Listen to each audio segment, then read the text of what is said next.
look outside from our Avenida Houston Cam Discovery Green, folks. So now that the waters are receding in most areas, the cleanup process begins. It's messy and it's smelly, folks, and it's not good, but it will get better. From preventing mold growth to drying out your furniture, Anthony Cruz, flood and mold expert with Advanticlean, is here with some helpful tips. All right, Anthony, I'm going to ask you the same question I asked Clayton earlier. Okay. People are first coming home to their homes, whether there was a foot of water or just a few inches. Where do they start to prevent mold growth? Well, the first thing they need to do is really to protect themselves.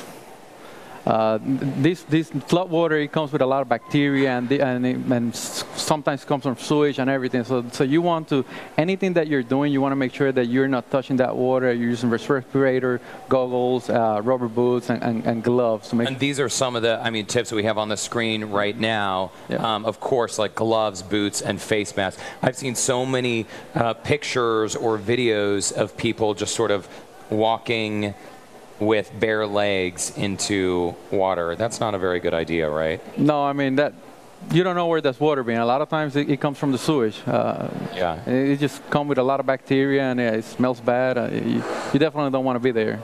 And Anthony, before we get into sort of the cleanup process or mold remediation or preventing mold growth, talk to me a little bit about the dangers of mold, because this is where I feel like people get a little bit either confused or alarmed. This is sort of like an invisible danger. If you have mold growing in your walls and those mold spores are airborne, right? You breathe them into your body, that's problematic, right? Yeah, it can cause all sort of respiratory issues. But one of the main things, especially when you have smaller kids or elderly people, or people in general that the immune system is weak. So like a compromised immune system, they're especially vulnerable. Yeah, they're especially vulnerable. Because it doesn't necessarily mean that it's costing you something, but it's not allowing you to get any better on anything that you do. Got it. So it may not kill you, but it could exacerbate a situation or make worse existing health conditions that you're already facing. That is correct. There's very little research on mold related on the effects that it does on people. But there have been several cases that have been pinpointed to certain illnesses. How quickly does mold grow? Because this, again, is a question that's come up a lot as people are getting back into their homes. How quickly can they get the drywall off, the insulation out, the wet items out of the house so it can begin to dry out? Is mold growing sort of right away, or does it take some time? So mold can start growing as soon as 48 hours. Sometimes you will not see it, because it will start growing, but people typically, when you see colonies growing, that means it has already been growing for a while, because when you actually see it, that means that now there's a little colony there. Oh my gosh. But as soon as 24 hours, 48 hours, it can actually start growing. And is the mold, in terms of the mold that's visible and the mold that may be growing inside the wall, is there any difference there? What should people be looking for?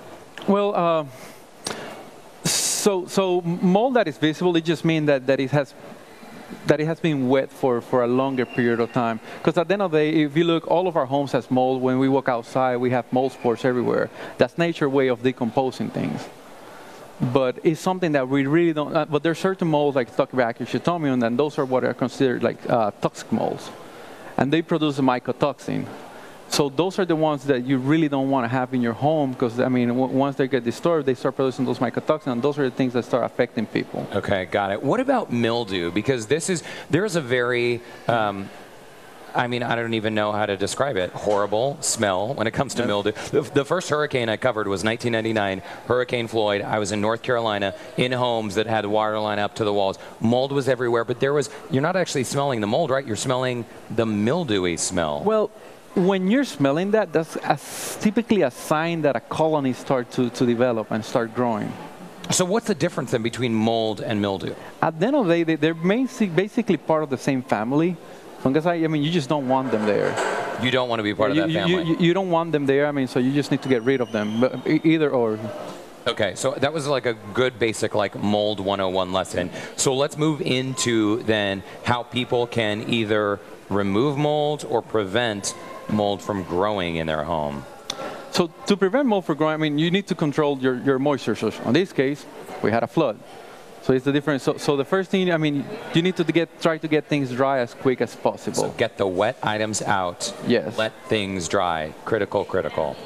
Yeah, and yeah, so that's, and then after that, then that's when you, after you get all the items out, you sprayed a fungicide, what was mentioned earlier, and that will kill bacteria, mold, and different things that will grow in there to help sanitize the area. So the fungicide can prevent the future growth. I mean, obviously this is your business, so you guys know how to do this. Is Houston prone to like any specific types of mold? Are there all kinds of mold? Oh, there are all kinds. All kinds. Yep. Okay, so you're not like looking for one particularly insidious type of mold. No, so whenever a mold sample is taken, and you can have 100 molds, you can have 10. So there's always multiple molds that are in that air sample, and a lot of them are okay to be in the home. Some of the others are not. Okay, so you started doing this. I mean, your company started after Hurricane Andrew. You were helping, clean up people's homes after that disaster. Is mold something that people can tackle on their own? I mean, we're talking about prevention, so hopefully people are getting the wet stuff out, getting the walls open and dry. But is there, what if mold is already there? Like, could I, as a homeowner, remove my own mold? So, the state of Texas is regulated with regards to mold. Right now, it's regulated by the Department of State Health Services. That's about to change here in the next few months.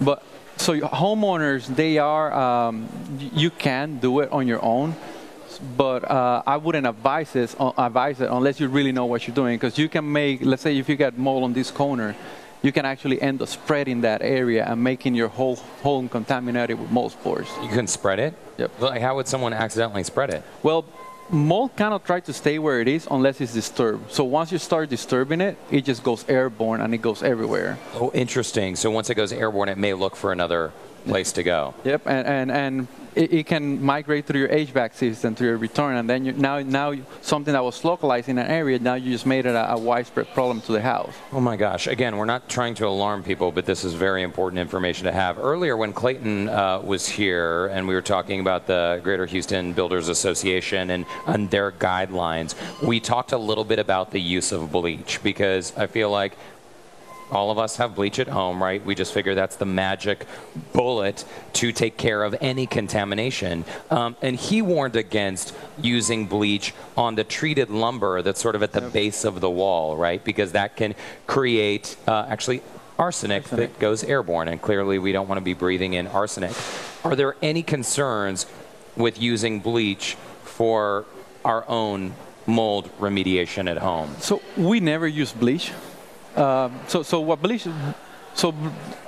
Bleach is not good for any porous material, because what bleach does, the molecules of bleach, it doesn't allow it to penetrate. Okay. So all it does is just killing. It will kill whatever is on surface, but then it won't penetrate. So then now the molecules, now the water that's on the bleach is feeding that lumber or that drywall. So you're actually feeding it, then it's going to make it worse in the future, even though you kill what is on surface. One more quick question, and then we're going to wrap. But what about other chemicals at home, like ammonia or alcohol or something? Well, one of the ones that is mostly recommended is actually vinegar. Vinegar. Interesting. Okay, I'm going to ask you more about the vinegar coming up. Hey, folks, Anthony's going to be here, so stick around, and we will be right back with much more Houston Life and some great tips.